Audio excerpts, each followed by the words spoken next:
Welcome back to Modern Homestead, Alaska. I am doing a big cooking day here for the channel, so it may look the same in some other videos, but do you want to know? In my Women's Companion Cookbook, this is my wartime cookbook. It came out during World War II.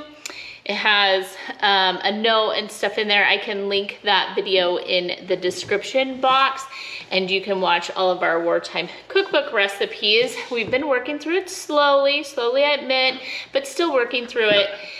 One of the very first things I wanted to learn to cook when Aaron and I very first met, early 20s, was pies. I became obsessed with pies, and that is an understatement. To be really honest with you, I made a pie every single day for months until I figured out the perfect crust recipe and the perfect way to make an apple pie. It is the #1 pie that no one in my family will eat outside of my home. They will not eat a store-bought one, a canned one. They won't even eat Marie Callender's frozen one. They do not eat apple pie unless I make it. And the thing is so many people make it similar to mine, and it is the easiest of all of the pies. My neighbor brought me these beautiful apples. I have a whole bunch of them, and she said, I'll give you these apples if you'll make me a pie. So, of course, I'm down 100%. Fresh, Alaskan, organic, natural apples and my pie. For this first pie though, I'm gonna take a little help from the store, but I have a second pie for you. I have a second pie for you that we're literally gonna make from the pumpkins. I have waited for these pumpkins to come in stock and be able to buy them, and I bought an insane amount. Why? Because pumpkin is our absolute favorite pie, no matter who you are in the family. Everyone loves pumpkin pie, and I'm gonna teach you how to make this from the pumpkin so that you can go out, get some pumpkins, make a homemade pumpkin pie from the actual pumpkin before these are cleared off the shelves. Now, I know it's something October, November, December that you might wanna be seeing pumpkin pie, but if you go get these pumpkins now, these little babies will last quite a while in your pantry, and then you can make it when the holiday does roll around. So let me teach you that now. But let's jump into the cookbook and start with apple. Welcome to our vlog. We are the Milnes family. We started building a modern homestead outside of Wasilla, Alaska in the summer of 2021. That's my husband, Aaron. I am Jessica, a stay-at-home wife and mom. Our second son, Caleb, lives here with us, along with our daughter, Cody Ann, and the youngest of our family, Wyatt. We brought our 2 dogs, Tipper and Daisy, and got a new addition, the Alaska dog, Roberto. All right, if you jump to their pie crust recipe, I'm going to tell you, if you use it from here, here's what it is. 2 cups of flour, 1 teaspoon of salt, 2/3 of a cup of chilled shortening. I need you to understand that it says shortening and not butter, and then 6 tablespoons of cold water. You would use the exact same technique that I'm going to show you. I'm going to write out that recipe as well, just the ingredients in the description box. I'm gonna show you the technique how to make a pie crust. I'm gonna make an all butter pie crust. The helping I'm gonna take from the store is because I'm giving this away. I don't want to send my glass pie pans in hopes. They're really good. They've kept my pie pans before and returned them. They've been amazing about it, but it's just simpler for them and for me if I just grab a Marie Callender's pie crust, the base of it, and then give that away. But I do need 2 tops to make 2 pies, so I'm gonna do a double crust recipe, but I'm gonna make an all butter crust, and that is going to be, I'm just gonna use 1.5 cups of flour and a whole cup of butter, believe it or not, and enough cold water, a little pinch of salt, and about 1/4 to 1/3 of a cup, just a few tablespoons really, of sugar to sweeten up my pie crust. Let me show you the technique though. Okay, I have 1.5 cups of flour, and see, I'm just shy on the 1/4 cup of sugar. And then just a few granules. This is a rough ground salt. I'm not sure I would use it again. And then I have a cup of butter that's literally straight out of the refrigerator here. I'm gonna show you how, excuse me. Here we go. Okay, let me show you how I cut this, and what it does is it makes getting it into the crust a little bit simpler. So I cut it one direction, and then I flip it, high tipper, and I cut it this way, okay? And then I just, so see you have little bitty bits, sprinkle those in there. I'm sorry, was I in your way? She literally just like butted me out of the way. Watch out, Tip. I must have dropped something. Okay, do that. Okay, so use a pastry knife, or you can use 2 butter knives, even a fork. And you just smash it in until your butter is about the size of a pea. You don't want to overwork or get your butter too small, otherwise it's not going to. What happens when it bakes is the water and the oil, poof, in the middle of the flour, and that's what makes a flaky crust when you're baking. You can smash them, but the more you use your hands in it, it'll actually, the heat from your body will start melting the butter. So if you're doing it by hand and not, well, even if you're using some sort of mixer, you want to do it very quickly if you're touching it or mixing it around. But these are a little more forgiving, believe it or not. Okay, so 4 to 5 tablespoons of cold water. Our water comes out of the well, so it is cold. I'm just gonna do a little splash. You see how I could make a ball and then I have all this dry? That is actually, believe it or not, the right texture. So I'm just gonna bring it together by pulling that dry into the middle. And as soon as I can pick all of it up into a ball, we're done mixing. See, we're almost there. All right, I'm gonna wrap this in saran wrap and pop it in the fridge while I do the filling. All right, here's all my apples, and they're so tiny up here. This is probably the biggest one I've seen, but some of them are like this, guys.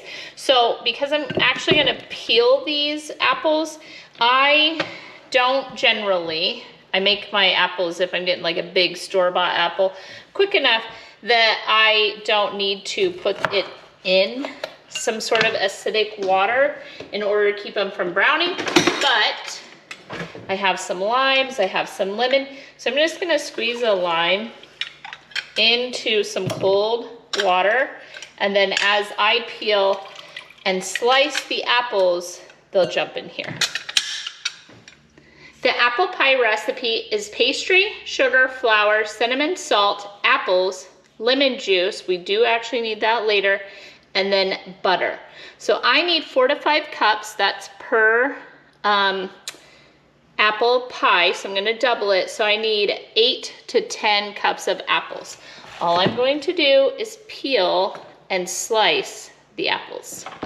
Okay, these apples are so tiny, this took me a long time, so I'm just gonna show you on one apple. I almost have a whole half-gallon jar so we can make apple cider vinegar. If you follow me, you know that I've almost gone through 5 gallons of apple cider vinegar in this recent season we're in. So some of these, when they get really big, they're a little bit soft. But I just peel, okay, and all the apple scraps go in a jar. We got to make our own vinegar, waste not, want not, right? Then slice, and then I just cut it in quarters, and then I just cut the center core out like that. Make sure, camera angle, ready? Okay, so here's one of the quarters. I just slice on an angle like that. Let's go in. Dun, dun, dun. Okay, so here's the half apple. And this one's okay, but you could definitely take some chunks like that off of it. But because it's gonna go into a pie, it's just sweetness. And then into the water. And then this little pile that you might see here, they were really weird things, like obviously a bug got on that. I don't want to put that in my vinegar, and I don't necessarily need like an actual stem in there, but if a stem gets in there, no big deal. And remember, apple cider vinegar is water plus a little bit of the mother. We're going to cover it with cheesecloth and it's going to go in the pantry for 2 weeks. We're going to strain it, then we're going to leave it until it's apple cider vinegar. All right, are you ready to make the pie or put the filling together? So we're gonna preheat the oven to 425 degrees Fahrenheit. Okay, for each pie, so I'm gonna tell you per pie. So what I have here is 8 heaping cups of apples. I like a decent sized dice on them. Otherwise they get kind of mushy. This kind of apple does. If these were green, the Granny Smith apples, you would want a really thin slice on it because they do not turn to a good applesauce. They're not a good applesauce apple. So for each one of them, we want 1 cup of sugar.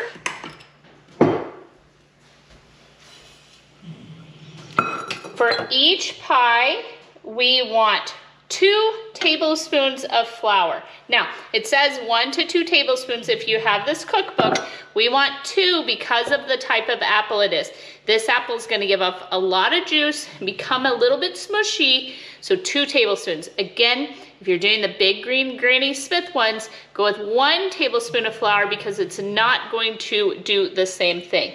2 pinches of salt, or about 1/4 teaspoon. It's 1/8 of a teaspoon per order, or per pie, so 1/4 teaspoon would be the total. We're gonna do 1 teaspoon of cinnamon per pie, so that's 2 teaspoons. And then 1 tablespoon, which is about half of a lemon per pie. And then when we roll out the pie crust and we get this in, we're gonna dot it with butter, and we'll do that. So 2 tablespoons of butter. However, don't put the butter in yet. You wanna dot that on top. Okay. Give this a mix. In which the acid continues to kind of almost make a jelly. You can make a jelly without pectin out of anything high in acid. And then the other thing is it's the flour. Well, the flour is what's going to end up using the thickener of the pie as well. So if there's juice left over and you toss that, you're likely throwing out the things that are going to hold your pie together. You're gonna have a runny pie. Believe it or not, throwing out the juice makes for a runny pie. All right, let's set this aside and get the pie crust out.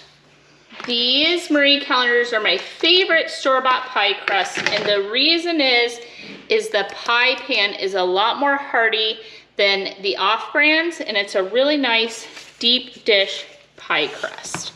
So let's put the filling half and half in these.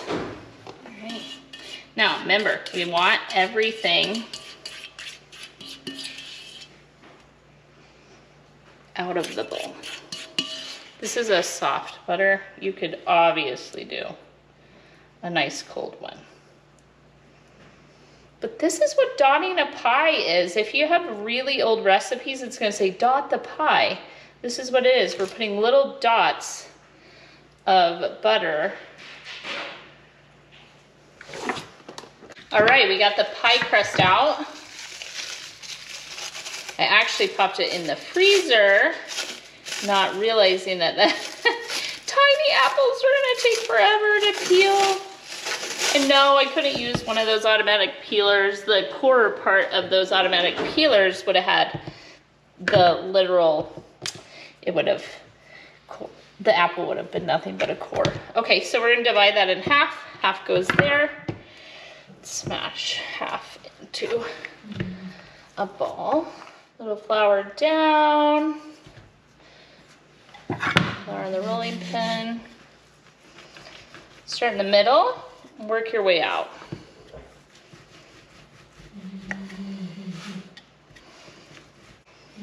Okay, pie crust onto the pie. So here's the easiest way to do it actually. Is just tuck it in and then you don't have to worry about pretty sides.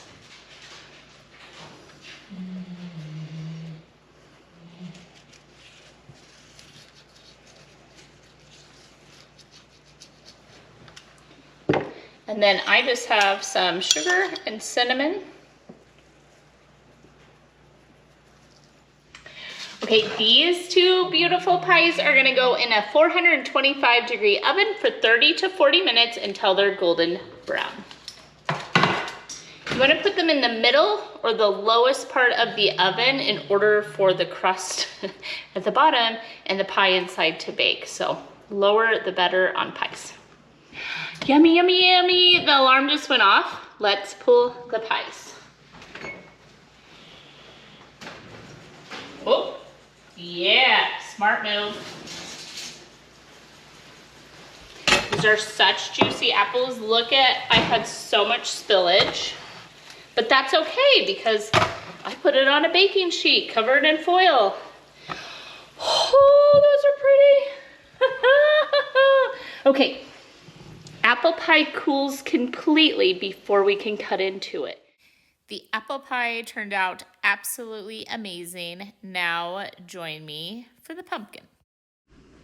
Let's make pumpkin pie.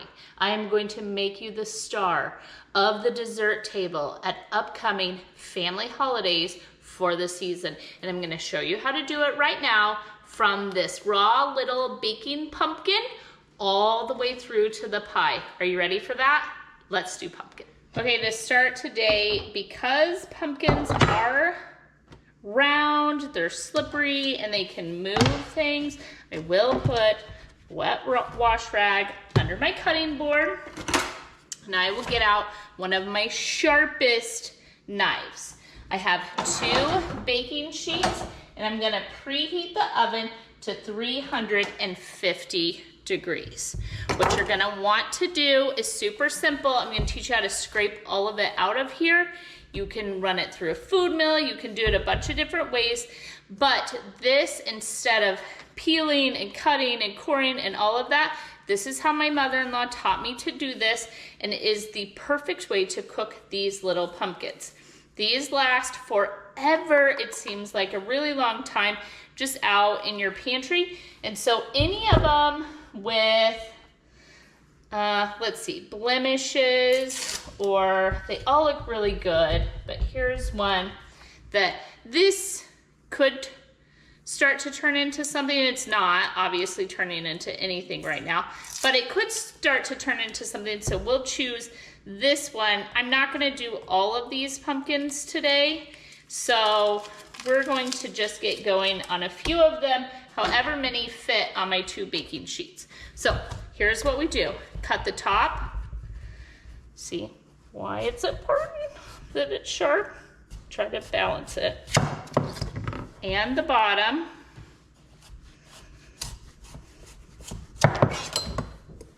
Cut the pumpkin in half. Remember, don't wrap your fingers around the knife. And once you do, we're going to then take an ice cream scoop and scrape out into a compost, chicken, whatever bowl, the inside of the pumpkins.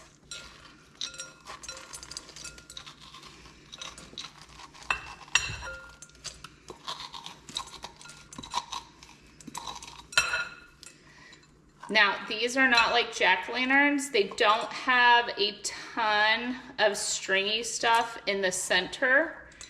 And what we're going to do is turn it cut side down on our baking sheet and continue like this until we're ready for the next step. I'll bring you right back for that.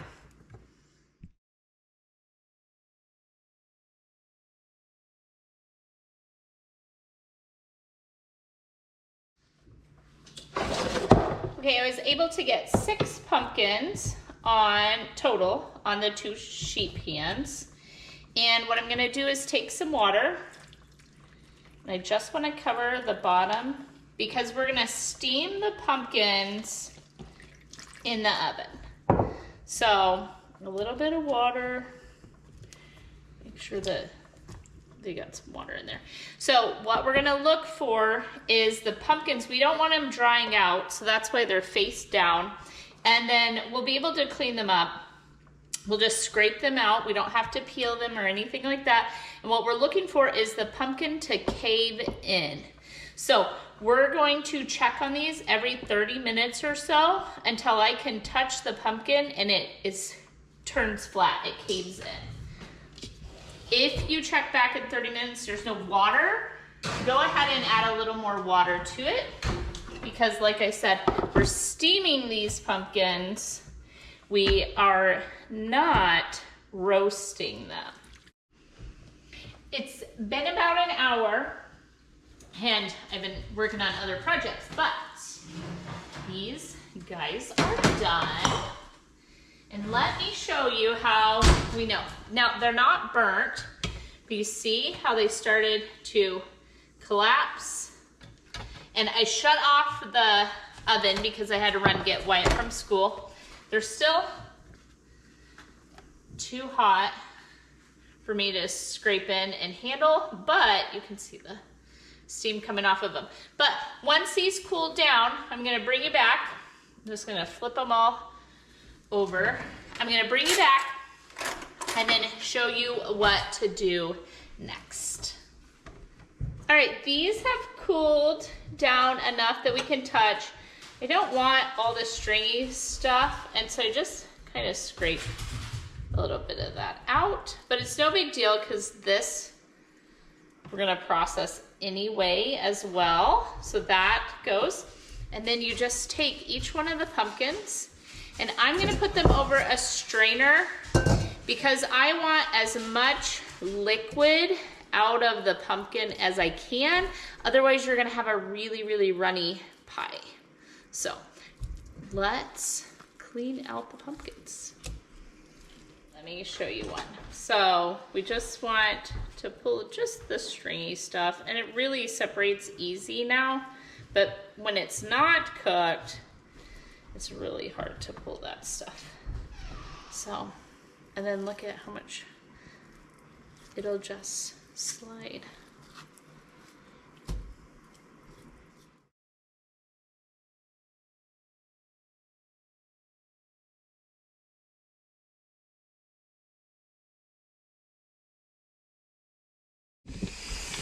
So it's getting late, and so this is just gonna drip, drip, drip. I'm going to cover it and refrigerate it for the night, and then I will be right back and we will make this pie first thing tomorrow. It's the next morning, we're gonna make those pies, and I've not gotten in the shower yet or done anything, but I wanna show you, like, look at this. The sun is up. Can you see, like, the rain? I looked out my window, and on the lake there, it's just pitter-pattering. And it's a odd rain for us, but it's so crisp. Fall is obviously over. They've all fallen. All the leaves have fallen. The trees are now bare. And I'm starting to see the mountains peek over the hill there. So thank God we have lots of greenery. And so anyway, I wanted to share that, just a little bit of that nice, cool fall is gone. And it's just that season. It is perfect for these apples and pumpkin pies and the coziness and the time with the family. I'm lighting candles. I have the wood cook stove on. If you hear that behind me, that's the canner is going, but yeah, let's get in to pumpkin pie then. All right, like I said, it's the next day. I just got tired last night, but you can do all of this in one day. You don't have to. There's a little bit of juice. I did strain this for a long time, but any juice, that wasn't even a tablespoon. Okay. Hi, let's calm down. Okay, you can put the pumpkin through a food mill. That totally works. I didn't originally have a food mill. When my mother-in-law, she's the one, I give her all of the credit, taught me how to make pumpkin pie this way, and then shared her recipe, which is so different than that Libby's can or anything you've seen. But she would sometimes put it through a food mill because it's stringy. Can you see that? But everything inside of the pumpkin is completely edible. And so I just use my Nutri-Ninja or a food mill if I want to put it through warm, and I've already got the food mill out. And then I just got a new food mill for tomatoes and stuff that has a blade that would be for pumpkin. I didn't realize it when we ordered the processor, and so I didn't order the pumpkin one. I'd be interested in seeing that, but I'm just going to put the pumpkin in here. Now, keep in mind, I did 6 pumpkins. One little pumpkin will probably do what we need for today, but I'm gonna get all this processed and then frozen. Why frozen? Why not can? I have the canner going behind me. They don't recommend that we at home can pureed pumpkin. What they recommend you do is you can cube the pumpkin and then pressure can that. That's not what we're gonna do. I want the pumpkin ready to go. I also use this when the dogs are sick or anything like that. You can put it in dog food, but I'm going to put it in 2-cup packages and then in the freezer. So let me zip this up and I'll show you what it turns into.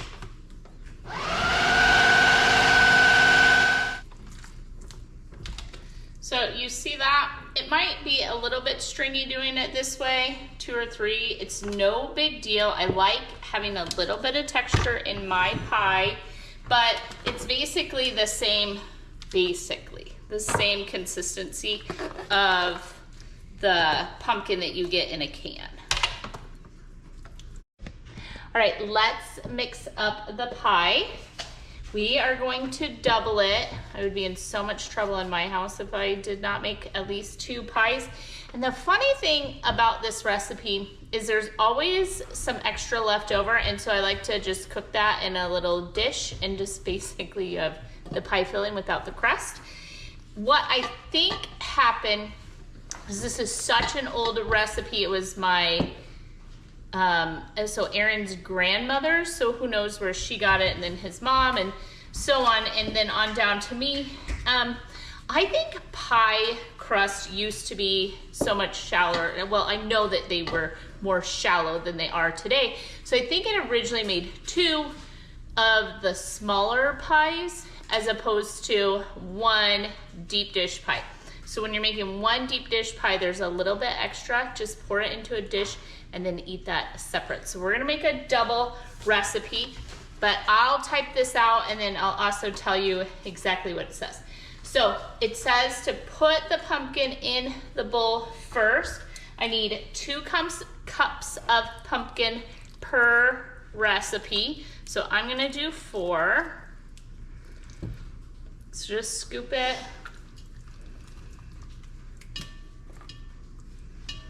So 4 cups of pumpkin, and then my mother-in-law did teach me that say you've made 1 pumpkin and it doesn't quite make the amount that you want, you can substitute or increase the volume with canned pumpkin. So if you don't want to try making your own pumpkin, you can use this recipe with canned pumpkin.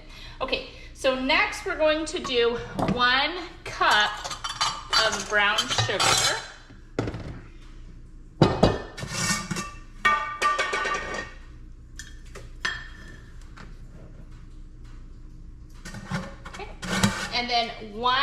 and 1/4 cups of white sugar. So that is 2.5 for me. So flour. Flour is gonna help us thicken it up because this pumpkin is has so much more liquid than canned pumpkin. So tablespoons, we're going to do 3 per.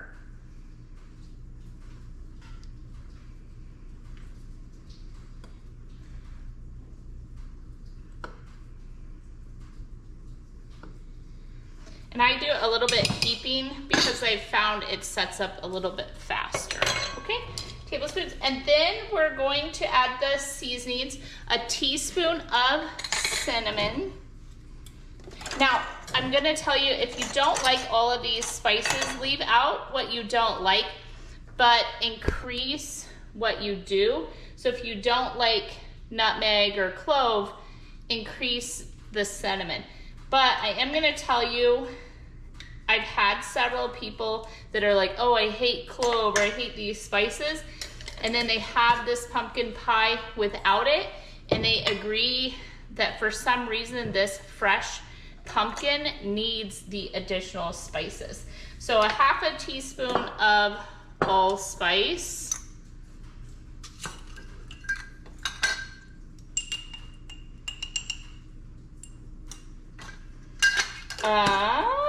So cinnamon, allspice, 1/2 teaspoon of nutmeg.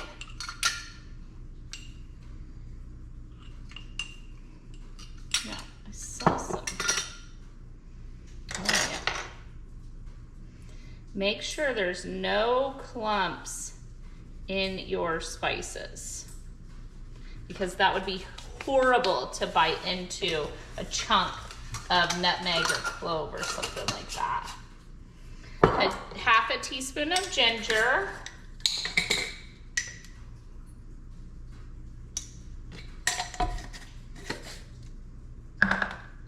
And 1/4 teaspoon of clove.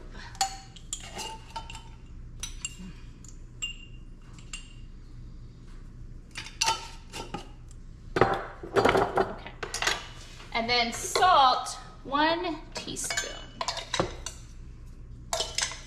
I need to get a finer salt. I did care for that salt. All right, now on to our liquids. 1.5 cups of canned milk.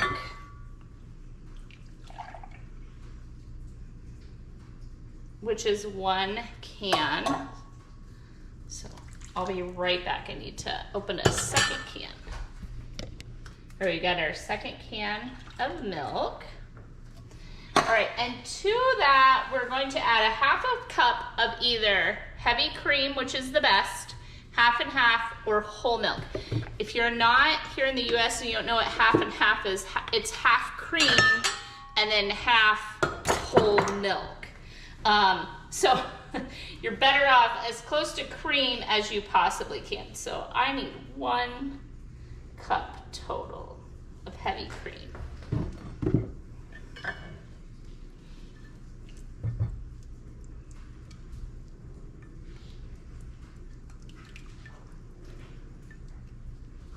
Okay, and then it tells us that we want to whisk the pie, and then we're going to separately whisk the eggs, but it says to add them last, slightly beaten. Okay, so it calls for, let me double check, 3 eggs. I'm gonna do 4 per recipe, and the reason is my chickens are still laying fairly small eggs, and the egg is truly the thing that holds the pie together. So, because these are farm fresh eggs, and I do have a rooster, I'll just do each egg individually.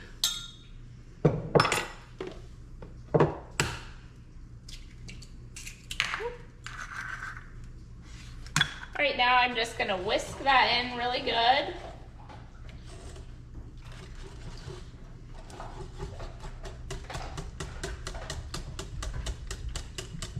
Then I'm gonna set it aside, clear this out, and I'm going to roll out my pie crust and I'll bring you right back. I wanted to show you or talk to you a little bit about the pie crust for a pumpkin pie.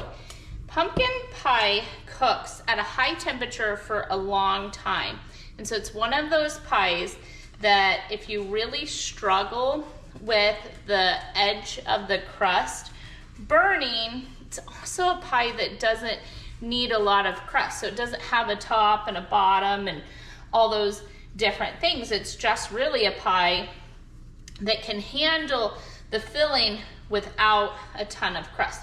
So what I do is just cut the crust off right here at the pie and then make sure that it stays up.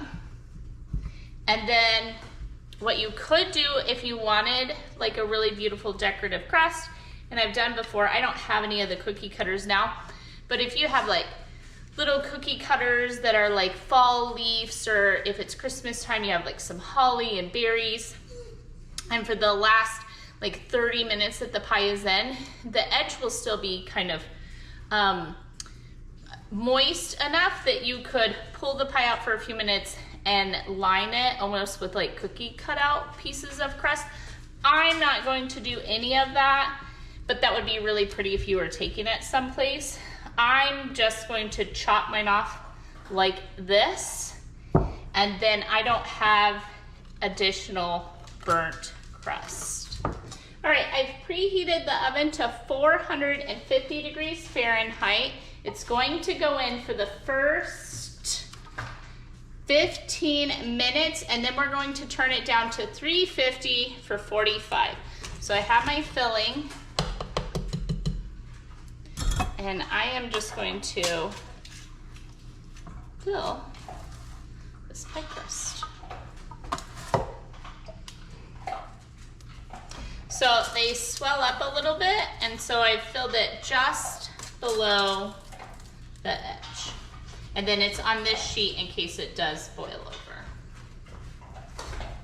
I'll bring you back when we take these pies out of the oven. Like I said, 450 for 15 minutes. I'm gonna set a timer, and then I'm not gonna open the oven or anything, and then I'm gonna turn it down to 350 for 45 minutes. When you pull the pies from the oven, you have to ignore all the other mess around here. This one I pulled out just a second ago. As soon as it's set in the center, the pie is done, and you get some cracking here. But you see how the crust got dark, but it's not burnt. And then the pie shrinks down a little bit. We're gonna get this other pie into the oven and make our third pie, and then I'll bring you back when it's time to slice and try.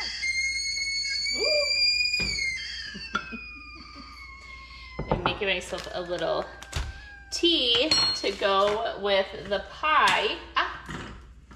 But I wanted to show you this. You hear that? That's some hot water. Okay, I wanted to show you how this pumpkin pie turned out. Okay, I would be lying if I didn't say that the little dish that I told you about, because I wanted to try something new. And I used the cupcake liners and put a little crust to the bottom, and they're not completely cool yet, but they did set up. And I mean, I probably wouldn't use a designy cupcake, but look, you got a little crust in the bottom, and then once this cools, you have individual pumpkin pies. What? It actually worked really, really well. So I'm gonna get in here and cut it though. I want you guys to see. All right. Oh, that's nice. See how set up that is? That is perfect. I used to have one of those pie spatula things. I have no idea where. That came out perfect. Oh my goodness. I'm gonna have this with a little bit of bee pollen hot tea. Let's have a taste. Look how perfect that is.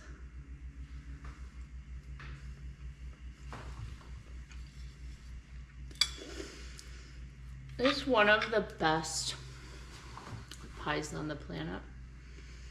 It's so different than any store-bought or canned pumpkin pie you're ever going to try.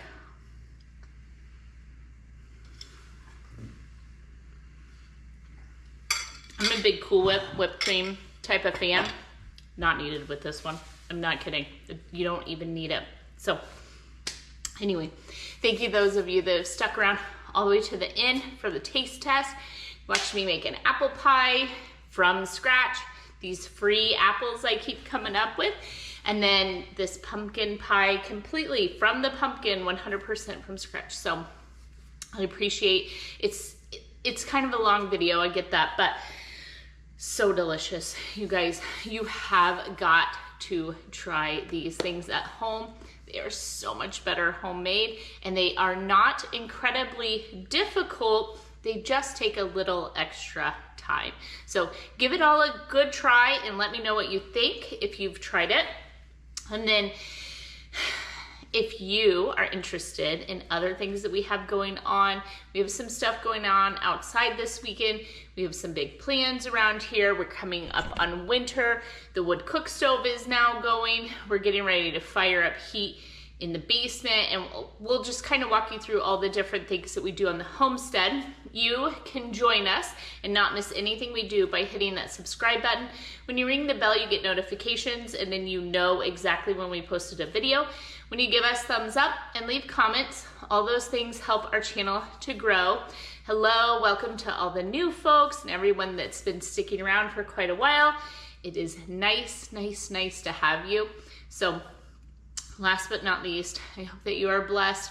I hope that this season brings blessings to your home, and I hope that you try something like this. There is nothing like sitting down for a family meal, no matter how tough everything is around us, having a slice of pie afterwards, and just really enjoying those that we love, that we get to share this season with. So be blessed, find something to be grateful for, and I will catch you guys in the next video.